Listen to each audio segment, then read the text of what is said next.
Now, I was just having a discussion with my students inside of the Period Time Publishing program about paid ads, and I thought, why not extend on that and make a little bit of a video for the wider community? So, at the end of the day, guys, there's a few reasons. Just let me adjust that. There's a few reasons why you might run paid ads on your books. We're really two, right? The first reason is that you've just launched a book to the market and you want to get you want to get touch points out in the market, and you want to see if the book is viable. You want to see if it has market acceptance. So a really quick way to do this is actually run ads against it, and you can, with a very small budget, determine whether that particular book is going to get market acceptance and have any value to the market at all. It also, on like as a secondary nature to this, it also can create sort of like the snowball effect. So you might get a few sales on this book through your advertising, and once it has market exposure, you can turn the ads off, and your book will rank better, right? Because you've proven viability of market acceptance, and Amazon loves relevance and viability, right? So if Amazon sees sales on a book, it is going to want to rank it for you for the 7 keywords that you have in your keyword slots, or key phrases, keywords, whatever it may be there, as well as variations of these keywords, as well as keywords that you're not even targeting, because Amazon will reward you. Their systems are specifically built for this, right? They will reward you if your book shows even small consistent sales. They'll reward you for ranking for the keywords you're actually targeting. They'll rank you for keywords that you're not targeting. They'll rank you for more keywords that are attached to your ad groups that you aren't initially targeting inside your book, even when you turn your ads off. So this is a very, I guess, it's a very good strategy to determine whether your book has market viability, and also to kickstart your title into the marketplace and out into the market segment that you're going after. So that works for most strategies, right? That will work if you've had a ghostwritten book. That will work if you have low and no content books. A lot harder with low and no content, because it's the same thing. Even with ads, guys, you're up against immense competition, but it's still probably the only way, to be honest, to truly have low and no content books that really get any sort of market dominance. With public domain, though, however, paid ads do work, but not in that sense, right? For me anyway, and in my experience. And this is a conversation I was sort of having with my students. I never really suggest with public domain books to create a book, put it into the market, and then run ads on it immediately. Because although that book already has market viability, market acceptance, I guess, market acceptance on the manuscript anyway, right? You've created your own cover. On the content of the manuscript, I should really niche that down a little bit. So you've created your own cover, you've done your own editing in the manuscript, you've got your own description structure, your own, not really your own title, but a similar title or subtitle. You're going after your own unique keywords, right? Your book itself doesn't really have market acceptance yet, right? But the author does. The title does. And this is huge. We piggyback on this for our market acceptance. We ensure that our cover, our title, our description is all A1 on point, so our book does get accepted into the market, because it's already 90% of the way there. There's just that last 10% factor that we need to make sure that it gets found and that people actually like what they see, right? So public domain also, it revolves around two things, right? Quality of product and quantity of product, right? And quantity is more especially important in the beginning. So when you first start out publishing public domain, you sort of do want to publish like a fair amount of books. And it's the same for anything, guys. Don't get this wrong. If you're in the ghostwriting space, you're not going to publish one book and become extremely wealthy and free from your 9 to 5. It's not going to happen. You might need to do 10, 20, 30, maybe even 40. That's on the higher scale, because you are actually doing active marketing with ghostwriting. So you don't need to do as many, right? In low and no content, heaps. You have to do a lot of books, and you need to run ads on almost all of them, okay, if you want to succeed in that space. With public domain, though, our competition is so low, it's nothing like low and no content books.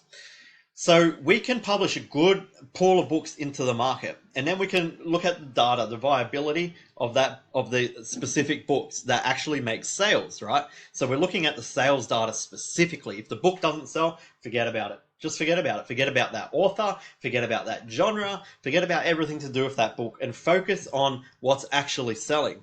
And from this point, guys, we can essentially just publish into the data, right? Make sure that we do more of what's working and less of what's not. That's it at the end of the day.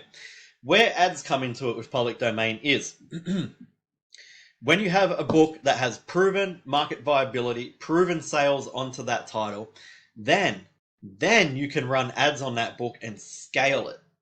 So we don't necessarily need to run ads to prove viability, right? We've got 90% viability. We just need to ensure that our process is on point, right?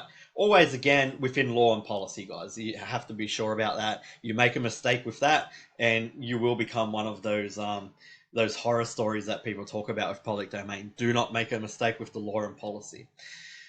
So yeah, so essentially you have that book, you have these books in the market, and it's the 80-20 rule, right? So 20% of those books will make 80% of those sales. And those 20%, you need to just forget about the 80% that aren't making sales. Focus intently on that 20% and publish more into the data. Figure out why these are selling, publish more of them, right? It's common sense at the end of the day. And then you can take that pool of books, that 20%, that you could grow to 30, 40, 50% if you publish into the data the right way. You'll be publishing less books that don't work at this stage and more books that do, because you're looking at your data, right? You can take those books and you can look at your top #1 gun sellers, and you can look at, our books aren't extremely seasonal. Most of the time they sell all year round, but some are, right? The Christmas Carol, for example, right, is a book that's seasonal. And you can take those books and you can look at your top gun sellers and you can run ads on them, right? And now, guys, I want to actually, look, before I get into this part, you can also take public domain books and you can run ads on them immediately if you're looking for data, right? If you want to get to the bottom of, will this book be in the 20% that sell, or will they be in the 80% that don't sell really fast? You can run ads on them immediately. But that's really the only reason you would do it. And I don't think it's a real viable reason to do it, actually, because your data will organically tell you this anyway without having to spend money over time. But you can find that data out a lot quicker. I don't believe there's a real reason to want to find that out real quick, much quicker, right? But that is possible. All right, so let's move over to this spreadsheet that I want to show you guys, and it's essentially an ad spreadsheet. All right, so this is a keyword metadata research spreadsheet when it comes to creating advertisements with Amazon. Now, the first thing I want to point out here, guys, is this column, number of keywords. You will notice as I scroll down, there's 300, right? This is a big mistake that a lot of people make when they try to run ads on books. They choose 5, 6 highly targeted keywords and they think that that's going to get all their sales because it's highly targeted, and that's the way to go about it. It's not, right? You need to go extremely broad in the beginning. So you need to have essentially multiple ad groups. So you can see these other columns, right? And each ad group needs to have at least 300 keywords targeted towards it. And each one of these ad groups becomes a single ad for that one single title on its own. We never run ads, like we never run in one ad group multiple books, ever. So you have one book, one ad group, one ad, right? And then each ad group has about 300 keywords.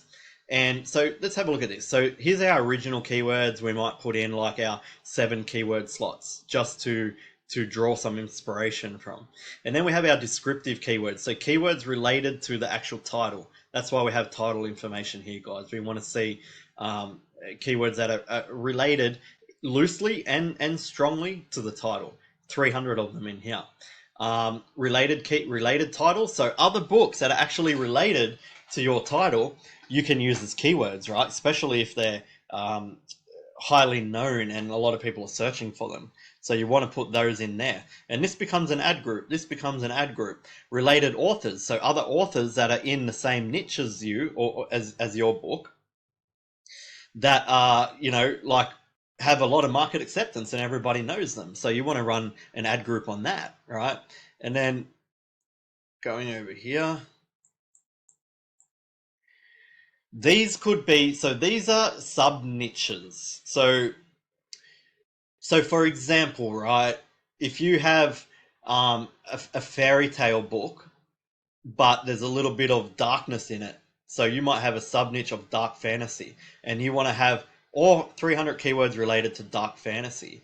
It could be, it could have a couple like children's stories as well. So you want to have a whole sub niche related to children's books, and so on and so forth. And we want to have, I think it's at least, if we go through, at least 7 of these, right?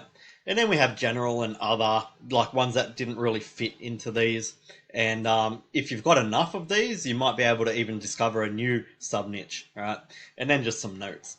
But guys, why am I showing you all this? Because people run ads wrong at the end of the day, right? So what you want to understand here is, especially when it comes to books, you need to have multiple ad groups in multiple sub niches related to your title, right? Loosely and strongly related to your title. You need to target at least 300 keywords for each of these sub niches to give them a chance to really marinate in the Amazon platform and figure out what's actually working. And you don't just publish these ads out and stop there. Not at all. What you need to do is publish them out and then watch what happens. Watch the data. Look at what keywords are actually getting you sales. Look at what keywords are getting engagement on your titles and double down on them. Get rid of some of the other ones and even figure out new niches from the keywords that are actually working really well and create a whole new ad group on those niches. It's a complete ongoing process. And that's why in my program, I don't really teach ads, because we are organic. Like, we literally, this program revolves around building freedom lifestyle. And if you're consistently running ads, watching that data, creating new sub niches, figuring out different budgets and things like that, this is not passive, right? So there is a possibility you can run ads with public domain books, and it's usually on a title that has massive market viability through the form of sales, right? And if you want to do that, I usually do that, right? But only sometimes, and I'll only do it on books that are really, really proven, and I'll only do it periodically. So I don't want to consistently have to monitor ads. Instead, what I do is, if I want to boost my income for a specific month for whatever reason it may be, I'll run ads on my top selling books, right? And then I would just get a big influx of cash and I'll reinvest it into something else, or whatever it may be, whatever reason I needed that influx for. Obviously, with public domain books, you could always run ads if you wanted to build a team, and there's always the process of innovation that can happen, right? If you wanted to build a team and have them run ads for you and do all of this stuff so you still have that freedom business and that freedom lifestyle, absolutely, right? Absolutely, you could do that.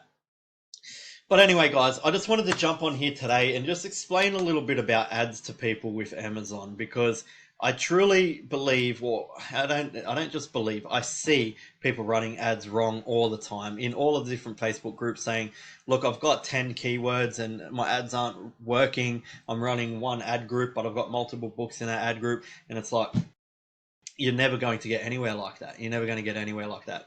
The best way, in my opinion, right, is for public domain anyway, is to go organic, completely organic, be patient with your business, get to that few $1,000s a month in passive income, have a look at your organic sellers, and then decide, hey, do I want to just keep building this organic machine to a point where I can just pretty much retire, or do I want to run some ads and just boost that income for the short term, and then I can still build the organic machine on the back end, which is also another good strategy.